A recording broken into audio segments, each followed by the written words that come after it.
Shri KM Munshi గారు రచించిన ఋగ్వేద కాలం నాటి నాటకం దేవదత్త 4వ భాగం 5-7-24. మహర్షులంతా ఒక సమావేశం జరిపి మాట్లాడుకుంటున్నారు. అందులోంచి కర్దముడు, నన్ను వదిలి మీరంతా వెళ్ళిపోయినా సరే శాంబరి లేకుండా నేను ఒంటరిగా సింహాసనాన్ని అధిష్ఠించదలుచుకోలేదు అని చెప్తాడు. వెళ్ళిపోతాడు. ఆ తర్వాత ప్రతర్ధనుడు అంటున్నాడు, భార్గవ, మన కర్తవ్యం ఏమి? జమదగ్ని ఏం జరుగుతుందో చూస్తూ ఉండటమే. ఇంతలోకే రోహిణి ప్రవేశిస్తుంది. రోహిణి, భార్గవ, కౌశికుడెక్కడా అని అడిగి, ప్రతర్ధనుడు దయచేయండి అన్నాడు. జమదగ్ని, రోహిణి ఎక్కడి నుంచి వస్తున్నా? గురుదేవులు సందేశమేమైనా పంపారా? దీని చక్కని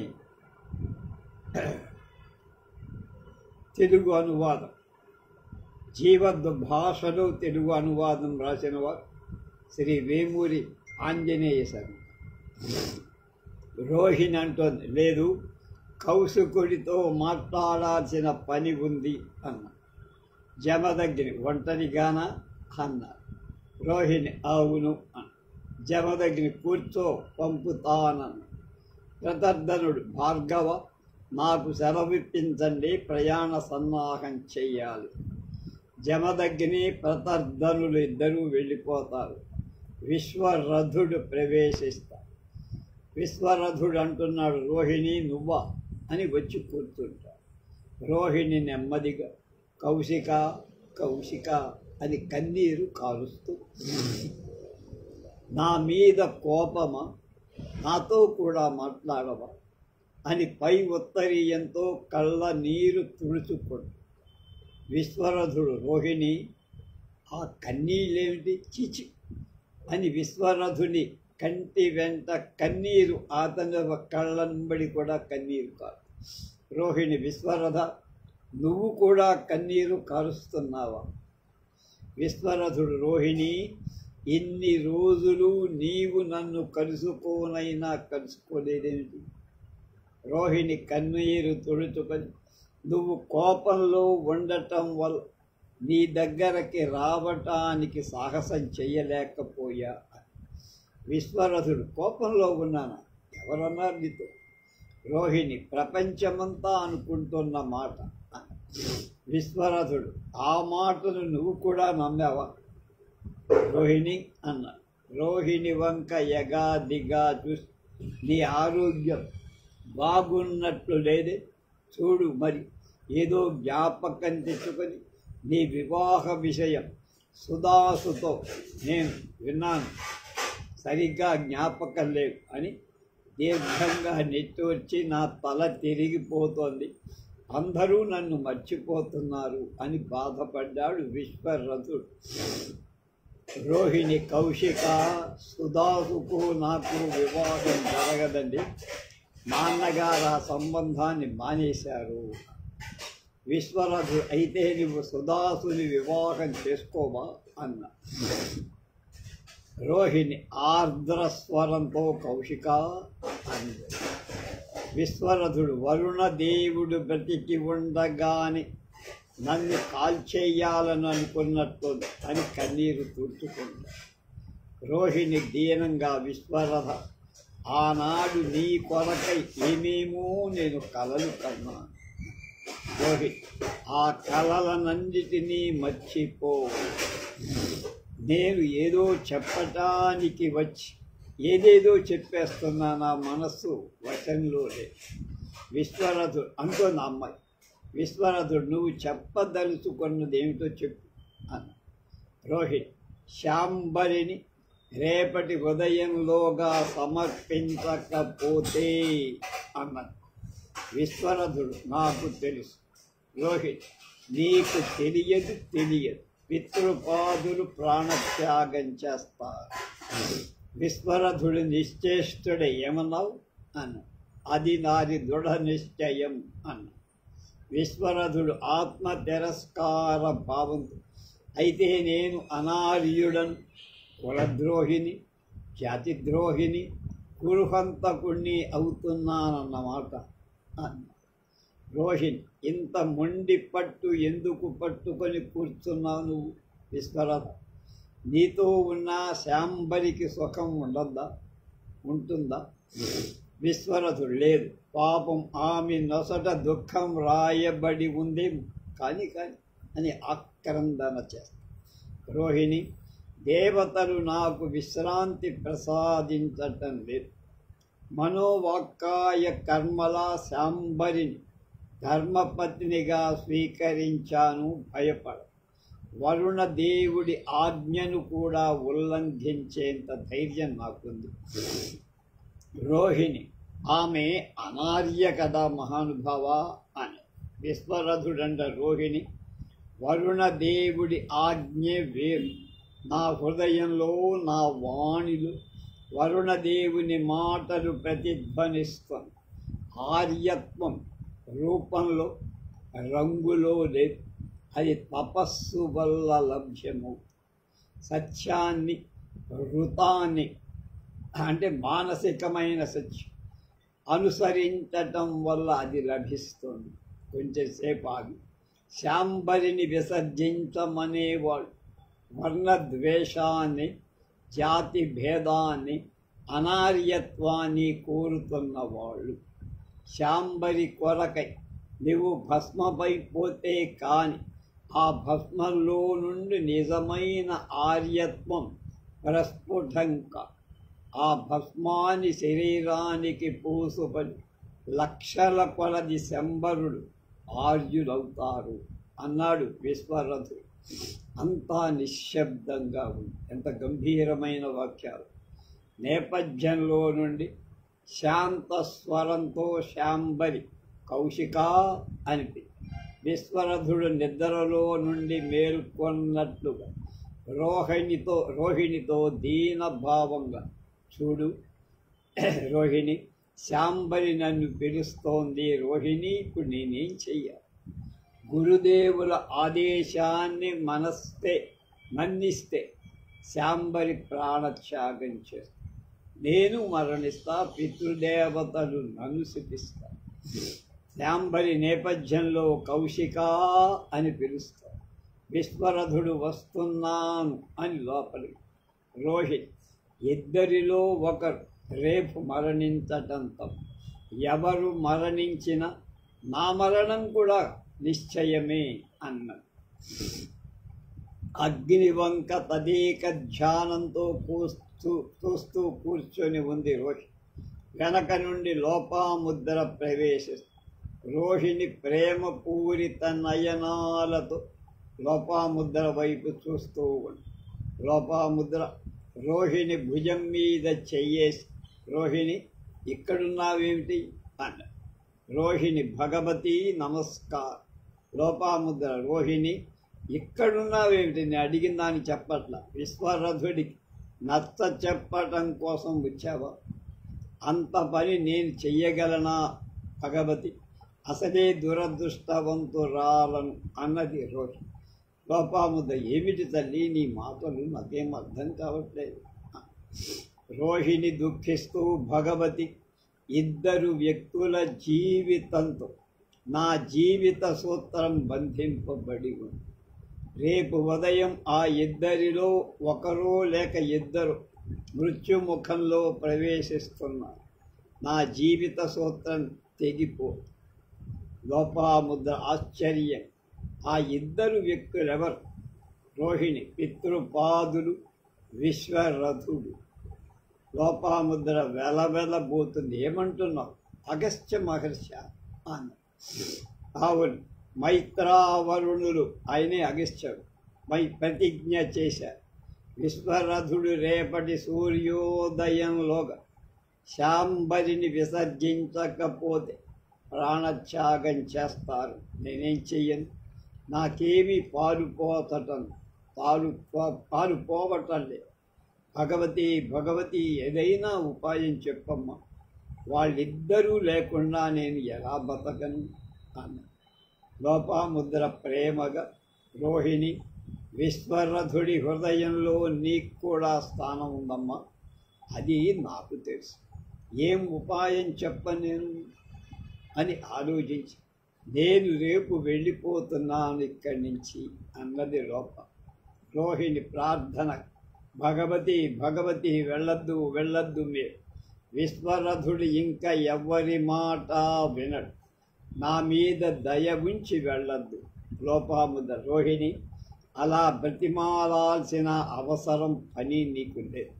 అగస్త్య మహర్షి ఇలా ప్రతిజ్ఞ చేస్తారని నాకేం తెలియదు సోదరి, నువ్వెంతో నేను అంతే. ఆ ఇద్దరిలో ఎవరు లేకపోయినా నేను మాత్రం సహించగలనా అన్నది. రోహిణి ఉలిక్కిపడి, అదేమిటి అలా అన్నావు అని నవ్వుతూ, రోహిణి లే, కన్నీళ్లు తుడుచుకో, ఇద్దరిలో ఎవ్వరికీ అపకారం జరగదు, నేను బ్రతికి ఉంటే, తెలిసిందా అన్నది. రోహిణి ఆశ్చర్యంగా భగవతి అన్నది. లోపాముద్ర కన్నీరు తుడుచుకో చూద్దాం. విజయభావంతో లోపాముద్ర నవ్వి, వాళ్ళిద్దరూ మనల్ని బాధ పెడుతున్నారు, మనం వాళ్ళని రక్షిస్తున్నాం అన్నది. రోహిణి, భగవతి భూమిపై అవతరించిన ఉషామూర్తులు మీరు.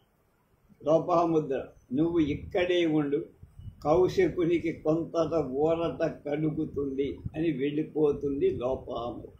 రోహిణి అగ్ని వైపు చూస్తూ, ఏం కానున్నదో. విశ్వరథుడు శాంబరిని నెమ్మదిగా పట్టుకొని వస్తా. శాంబరి వయస్సు 27, గర్భవతి, చాలా కష్టంగా నడుస్తుంది. విశ్వరథుడి ధ్యాస తప్ప ఆమెకు వేరే ధ్యాస లేదు.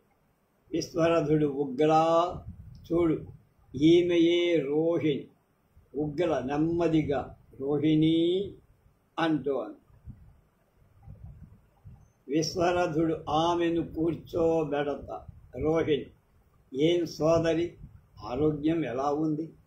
భయపడి ఉగ్ర, ఓహ్, నీ భైరవుని కుమార్తె కదా ఈమె, నీ భైరవుడు నా తండ్రిని చంపేశాడు కదా. విశ్వరథుడు, అవన్నీ మరిచిపో శాంబరి, వారు నా గురువులు, తండ్రి కంటే ఎక్కువ పూజ్యు. నేను ఈమె అగస్త్యాశ్రమంలో ఒక్కటిగా పెరిగి పెద్దవాళ్ళమయ్యాం. రోహిణి దయార్ద్ర హృదయంతో, సోదరి భయపడకు, శాంబరి ఏం మాట్లాడదు. రోహిణి, విశ్వరథ, నేను బాల్య స్నేహితురాలను, అంతే కదా, వెళ్ళి వస్తాను అని లేవపోయి, ఇంతలో ప్రతర్ధనుడు రొప్పుకుంటూ ప్రవేశిస్తాడు. విశ్వరథుడు ప్రతర్ధనుని చూసి, ప్రతర్ధన, ఏమిటి సంగతి? ప్రతర్ధనుడు వ్యాకులంగా, రాజన్, గురుదేవుడు ప్రాణత్యాగం చేయటానికి ప్రతిజ్ఞ చేశారు. విశ్వరథుడు ఖేదంగా, అవును. ప్రతర్ధనుడు, దివోదాసు సైన్యాన్ని ఆయత్తం చేస్తున్నాడు. విశ్వరథుడు అంటున్నాడు, ఎందుకు? ప్రతర్ధనుడు, మీ ప్రయాణాన్ని ఆపటాన్ని. విశ్వరథుడు, సరే, మన సైన్యాన్ని కూడా సిద్ధం చెయ్యి అన్నాడు. ప్రతర్ధనుడు, రాజన్ అన్నాడు. విశ్వరథుడు, సందేహం ఎందుకు, చెప్పు అన్నాడు. భరత శ్రేష్ఠ, గురుదేవుడి ప్రతిజ్ఞ విషయం అందరికీ తెలుసు, అందువల్ల అని ఆపారు. విశ్వరథుడు, అందువల్ల భరతుడు నా పక్షంలో యుద్ధం చెయ్యరు, అదేగా నువ్వు చెప్పేది అని ప్రతర్ధనుడు అవునట్లుగా తల ఆడిస్తా. ప్రతర్ధన, సరే, నువ్వు వెళ్ళు అన్న. ఉగ్ర, విశ్వరథుడిని చెయ్యి పట్టుకోండి అంటే ఆమె మాట. విశ్వరథ, నన్ను వదిలేస్తావా? విశ్వరథుడు, శాంబరి భయపడ, ప్రతర్ధనుడితో నిశ్చయపూర్వకంగా వెళ్ళి భరతులకందరికీ స్వాతంత్రం ఇచ్చానని చెప్పు. రోహిణి, నువ్వు కూడా వెళ్ళు, గురుదేవునికి ఈ విషయం మనవి చెయ్యి, గంభీరంగా ఆకాశం వంక చూస్తా.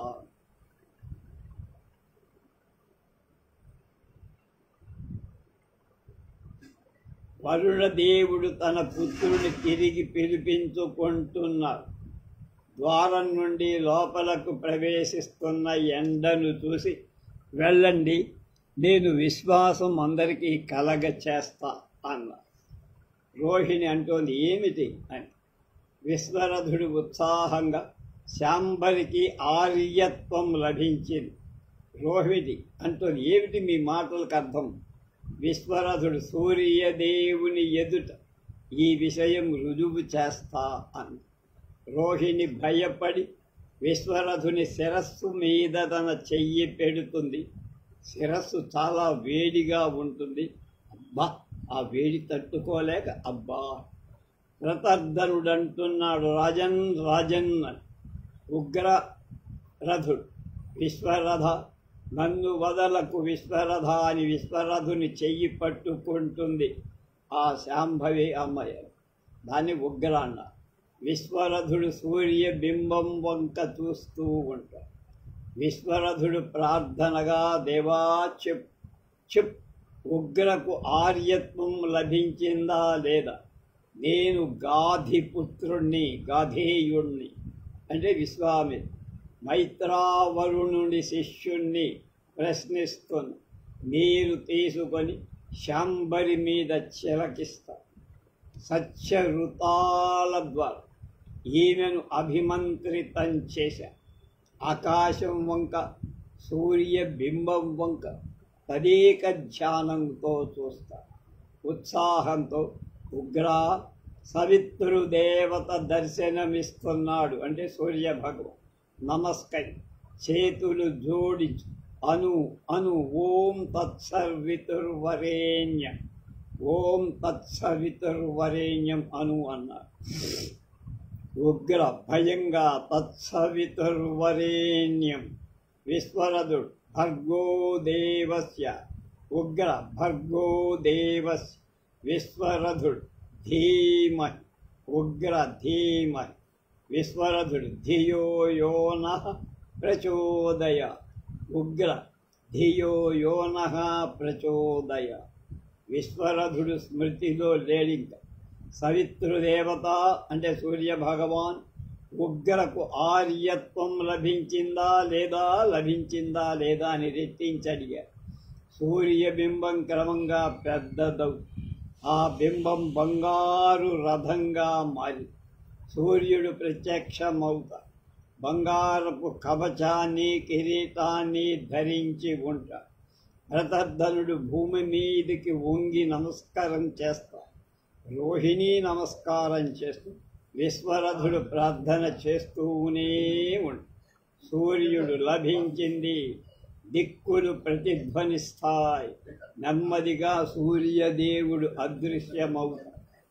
విశ్వరథుడు మూర్ఛ పొంది నేల మీద పడిపో తెర పడుతుంది.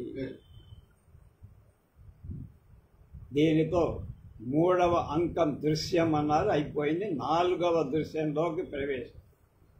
అగస్త్యుని ఆశ్రమ వనం, భరతుల ఉద్యానవనం కలిసే చోట చిన్న పొదరి. దాని ప్రక్కగా 2 మార్గాలు. కుడివైపు మార్గం గ్రామానికి వెడుతుంది, ఎడమవైపు మార్గం అగస్త్య ఆశ్రమంలోకి వెడుతుంది. కొంచెం దూరంగా సరస్వతీ నది ప్రవహిస్తూ ఉంది. ఋగ్వేదం కాలం నాటికి సరస్వతీ నది ప్రవాహం ఉంది. నదిలో 2-3 నావలు కనపడుతూ ఉంటాయి. దగ్గరగా ఒక పెద్ద రావి చెట్టు ఉంది. ఆ చెట్టుకు 4 వైపులా మల్లె తీగలు వేలాడుతూ ఉన్నాయి. మల్లె పూలు వికసించి ఘుమఘుమలాడుతాయి.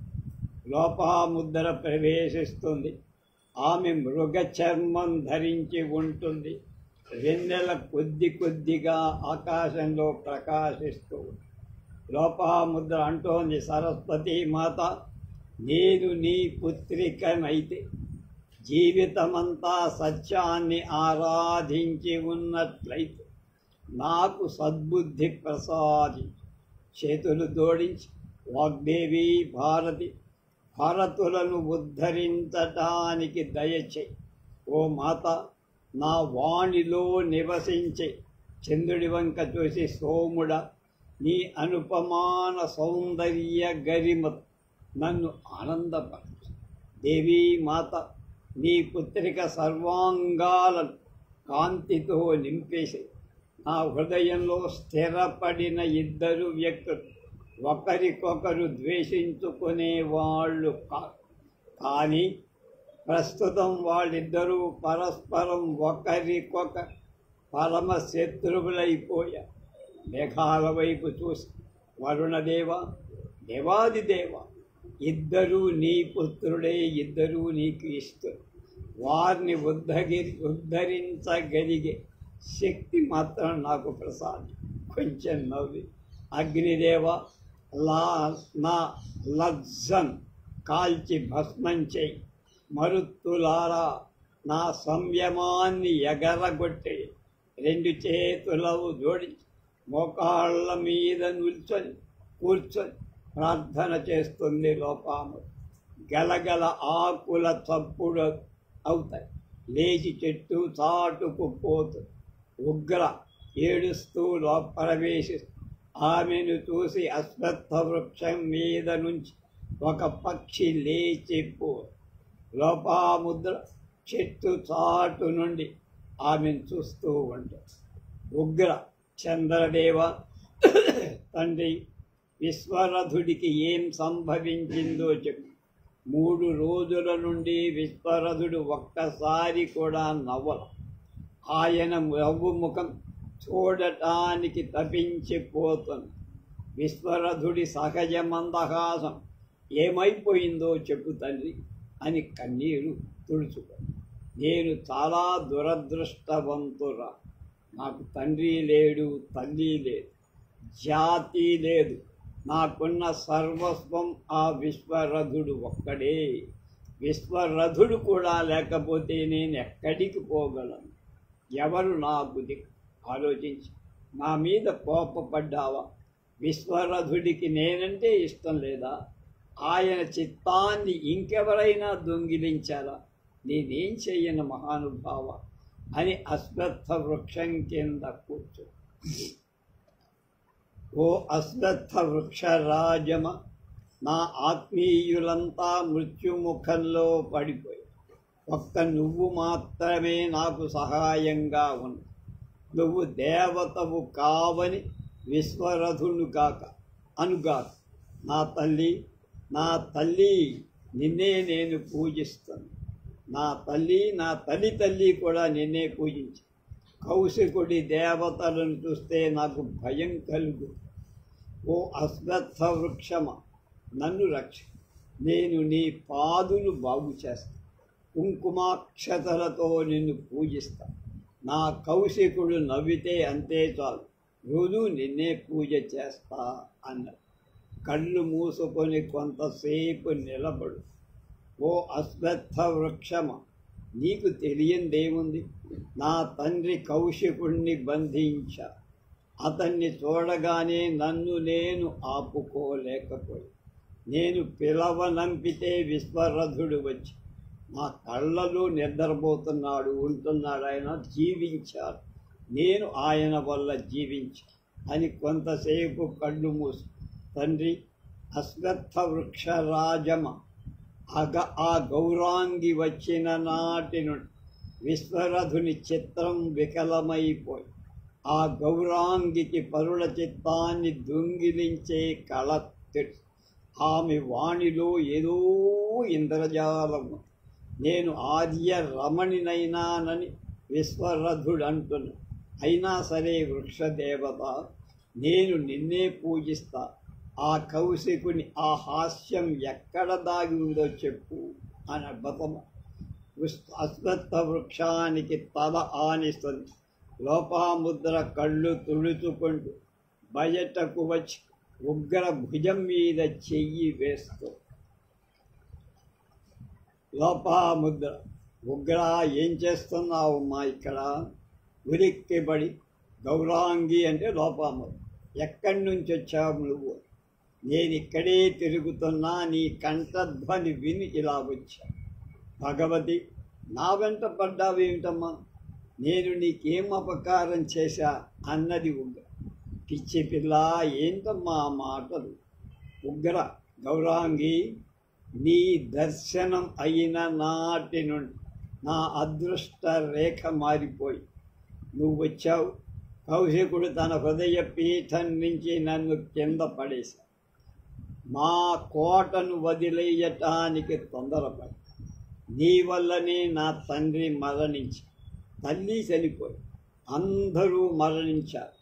ఒక్కదాన్ని నేనే మిగిలా, నన్ను కూడా వెంబడిస్తున్నావా అన్నది ఉగ్ర లోపాముద్ర అంటే, సోదరి, నువ్వు చాలా భయపడి ఉన్నావు. నీకు నీ విశ్వరథుడికి నేను తప్ప సహాయం చెయ్యగలవాడెవ్వరూ లేరు భూలోకం. భయపడి నిజమా? అయితే మా గతి ఏమవుతుందమ్మా? లోపాముద్ర మమకారపూర్వకంగా, ఉగ్ర, నువ్వు మా ఆర్యుల స్వభావాన్ని ఎరగవమ్మా. నువ్వు కౌశికుని సుఖపెట్టడం లేదు. అతడు నీ కొరకై రాజ్యాన్ని, ప్రతిష్టలు, జీవితాన్ని వదులుకోవటానికి సిద్ధంగా కూర్చున్నాడు. ఉగ్ర శిరస్సు మీద చెయ్యి పెట్టుకొని, గౌరాంగి అంటే లోపాముద్ర, నువ్వు చతురరాల మాటలతో నా కౌశికుణ్ణి కాజేయదలిచావా అంది. లోపాముద్ర, మూర్ఖురాలా, నీకు ఇంకా అర్థం కాలేదమ్మా. ఆ కౌశికుడు నా కొడుకు, పుత్రుడు. అయితే అతన్ని కాజేస్తున్నావెందువల్ల అని అడిగింది. లోపాముద్ర అంటోంది, ఉగ్ర, జాతి శుద్ధి పేరు అసురుల కంటే మేం భయంకరులం అవుతున్నాం. నేను నీ హితాన్ని కోరుతున్నా. కన్నీరు కారుస్తూ ఉగ్ర, నేనంతటి దురదృష్టవంతురాలనమ్మా. తల్లిని పోగొట్టుకున్న కౌశికుణ్ణి కూడా పోగొట్టుకోవటానికి సిద్ధంగా ఏడ్చి, తల్లి, నాకెవ్వరూ లేరు, నువ్వే దిక్కు అని కాళ్ళ మీద. లోపాముద్ర, ఉగ్ర, భయపడకమ్మ, విను. నీ కారణం వల్లనే ఆర్యజాతి విశ్వరథుడి మీద తిరగబడింది. నా మాటను మన్నించి నా ఆశ్రమంలోకి రా. నా కుమార్తెలాగా నిన్ను చూసుకుంటా. ప్రసవించిన తరువాత కౌశికుడికి నేను సమర్పిస్తా. ఉగ్ర, నేను వెళ్ళిపోతే కౌశికుడు సంరక్షింపబడతాడా? లేదు లేదు, కౌశికుని వదల్ని నేను ఎక్కడికే రాను అన్న. కౌశికుని వదలకపోతే రేపు ఉదయం అతడు జీవించటం దుర్లభం. విశ్వరథుణ్ణి కూడా నాతో రమ్మంటున్నా. విశ్వరథుడు రాకపోయినా నువ్వు తప్పక రావాలి అన్నది లోపాము. ఉగ్ర ఆలోచిస్తుంది. విశ్వరథుడు ప్రవేశిస్తాడు. ముఖం వాడిపోయి ఉంటుంది. విశ్వరథుడు ఖేదంతో, ఉగ్ర, నువ్వు ఇక్కడున్నావా? లోపాముద్ర వంక చూసి, ఎవరు? భగవతి. ఉగ్రతో, ఈ చలిలో ఇక్కడ బాధపడతావా? నిన్నే వెతుకుతున్నా అని ఉగ్ర భుజం మీద ప్రేమగా చెయ్యి వేస్తా.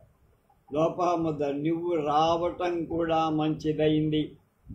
విశ్వరథ, నిన్ను కలుసుకుందామని వచ్చా. నువ్వు కనపడల. నెమ్మదిగా రేపు ఉదయమే నా ప్రయాణం అన్నాడు. భగవతి, నువ్వు వెళ్ళిపోతున్నావా? నేనెప్పుడు వెళ్తానో ఆ జావా పృథ్వీనాథుడికే తెలుసు. అప్పుడప్పుడు నివాపాంజలిని వెతుకుతూ వదులుతూ ఉండు. పితృలోకంలో ఉండి సంతృప్తి పొందుతాను అన్నాడు. విశ్వరథ, లోపాముద్ర, ఏమిటి మాట? నా హృదయం బద్దలైపోతుంది. ప్రయాణ సమయంలో ఇలాంటి అమంగళకరమైన మాటలు మాట్లాడచ్చా అని ఉగ్ర దీనవదనంతో చూస్తూ ఉంటాడు. విశ్వరథుడు, భగవతి, నా మాట సత్యమైంది. శాంబరి ఆర్య అయింది. లోపాముద్ర ఆశ్చర్యంగా, ఏమిటి అన్నాడు. విశ్వరథుడు గురుదేవుని ప్రతిజ్ఞ వినగానే క్షణకాలం నా మనస్సులో సందేహం బయలుదేరి దస్యు కన్యను ఆర్య రమణిగా మార్చగలనా అని అనుకున్న దేవతలను ఆవాహనం చేసి లోపాముద్ర అంటుంది. ఆ తరువాత సత్యఋతాలతో శాంబరిని అభిమంత్రితం చేసి ప్రకాశమానమైన నేత్రాలతో భగవతి సూర్య భగవానుడు దర్శనమిచ్చాడు. స్తబ్దురాలై లోపాముద్ర అన్నాడు. అంటే ఆశ్చర్యం. విశ్వరథుడు స్వర్ణ కవచ కిరీటాలతో సూర్యదేవుడు దర్శనమిచ్చి రోహిణీ ప్రతర్ధనులు అక్కడే అప్పుడు ఉన్నారు.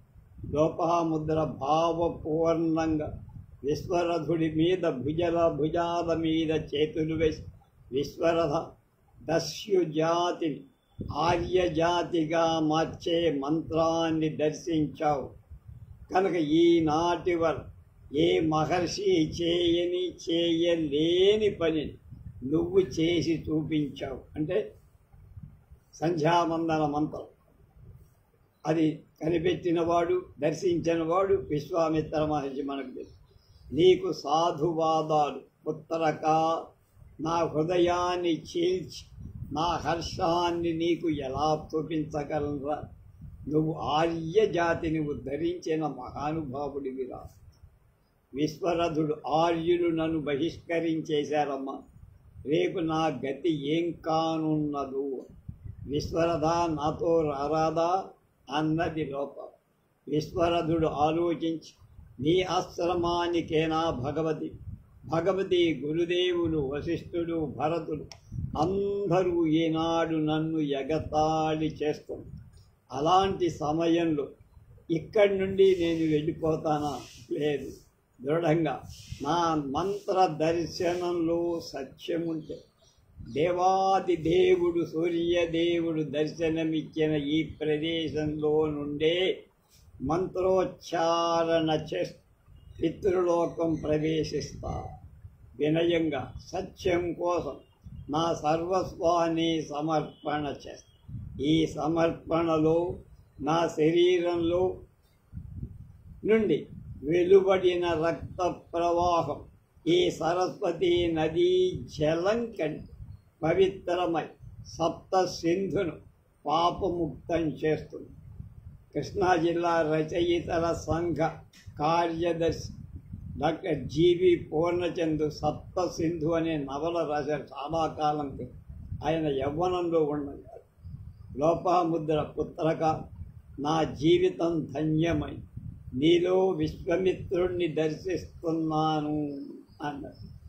విశ్వరథుడు లోపాముద్ర పాదాలకు నమస్కరించి భగవతి ఇదంతా మీ ఆశీర్వాద బలం. మీ ఆశీర్వాద బలం వల్లనే నేను ఋషి పదవిని పొందగలి. మీ స్మరణతోనే ప్రాణాలు విడుస్తా. లోపాముద్ర వంగి విశ్వరథుణ్ణి లేవదీస్తుంది. పుత్రక నా ప్రాణాలనైనా సమర్పించి నిన్ను బతికించుకోగలిగితే అలా ఆనందిస్తాను నాయన.